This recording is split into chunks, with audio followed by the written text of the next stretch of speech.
Welcome back, ladies and gentlemen. As we mentioned earlier, we'll be talking about Egypt's role in development in Africa, and also we'll be shedding some light on the role of women in this regard with our dear guest today, Ambassador Suad Chalabi, former Assistant Foreign Minister. Always a pleasure having you, Your Excellency. Thank you very much for coming. Thank you for inviting me. Well, Ambassador Chalabi, to start with, Egypt has always been a strong supporter of the African continent since Nasser's time, perhaps, and in 2020, in particular, President Abdel Fattah al-Sisi took part in 17 summits, including 11 related to Africa.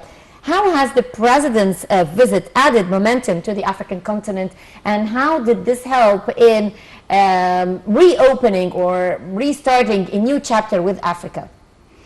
Well, as you said, it's Egyptian relations with Africa is historical, and when we resumed our presidency in 2019 of the African Union, President Sisi played a great role in promoting the relations not only of Egypt but between African countries and AU, and also we concentrated on a lot of economic and developmental issues. Of course, this was before the COVID-19, so we were hoping that we reach by 2030 the first pillar of the Agenda 2063, and all the plans that were taken at that point were pushing all the countries in Africa to reach the targets of the Sustainable Development Goals. SDGs, yes. The SDGs. Unfortunately, the COVID-19 has handicapped all the African countries because of the whole world, actually. Yes. Actually, the whole world. But we were hoping that during our presidency, we wanted that a lot of economic development and inter-African trade relations are boosted. So we are trying, of course, until now, all the implementation of the summits that took place during 2019-2020, as you said, 17 summits.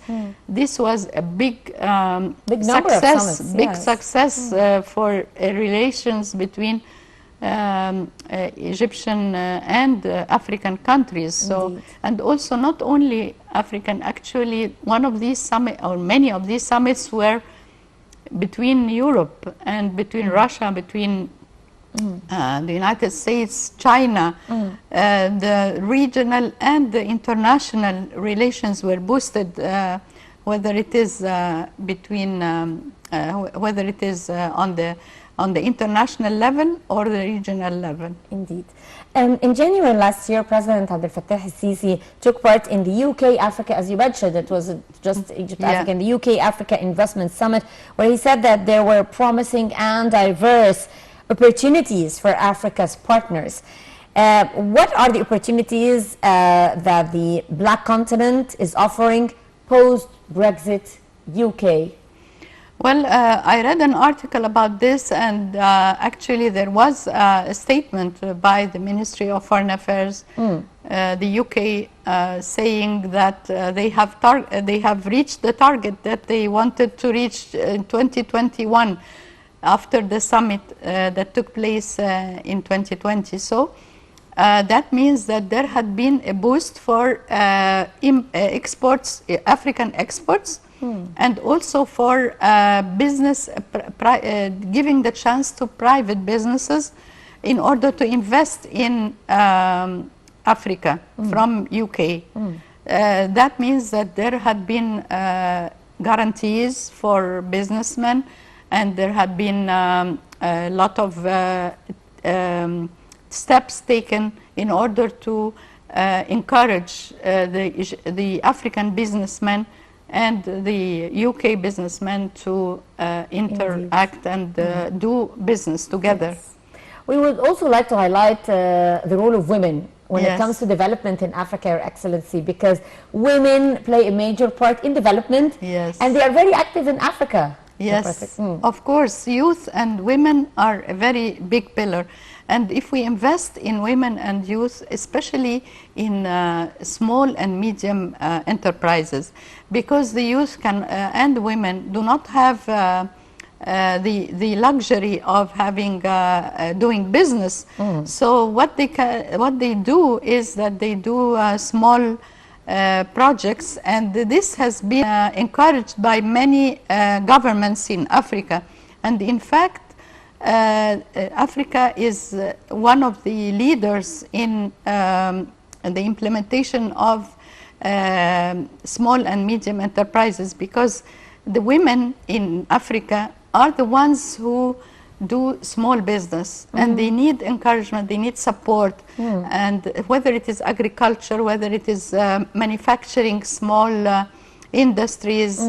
Of course, when we talk about Africa, for instance, the African Free Trade Area, we are talking about increasing the trade between African countries. Yes. So if we do not support the small and medium enterprises, who will grow and become African traders after that? So that is one of the important pillars that we need to stress on. Women in Africa are one of the main pillars that need to be supported, whether financially, economically, whether it is socially.